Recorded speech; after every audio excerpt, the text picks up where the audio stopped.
बाबा सिद्दीकी कत्ल से जुड़ी बताते चले कि बाबा सिद्दीकी कत्ल केस में बड़ी कामयाबी हासिल हुई है। कत्ल केस के मास्टरमाइंड जिशान गिरफ्तार किया गया है। कनाडा में गिरफ्तार हुआ मास्टरमाइंड जिशान मुंबई पुलिस ने जराये के हवाले से गिरफ्तारी की तस्दीक की है।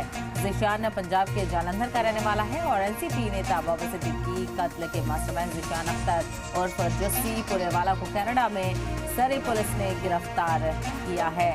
मुंबई पुलिस जराये ने इसकी जानकारी दी है। जिशान पंजाब के जालंधर का रहने वाला बताया जा रहा है और लॉरेंस बिश्नोई गैंग से जुड़ा हुआ भी बताया जा रहा है। हत्या की साजिश में ये शामिल था। हत्या के बाद वो फरार हो गया और मुबैना तौर पर पाकिस्तानी डॉन शहजाद भट्टी की मदद से कनाडा पहुंचा। मुंबई पुलिस अब उसे भारत लाने की तैयारी शुरू कर रही है। तो बाबा सिद्दीकी का कत्ल किया गया था जिस तरह से उन्हें गोली मारी गई थी और अब उनके जो मुलजिम हैं उनकी तलाश लगातार जारी है।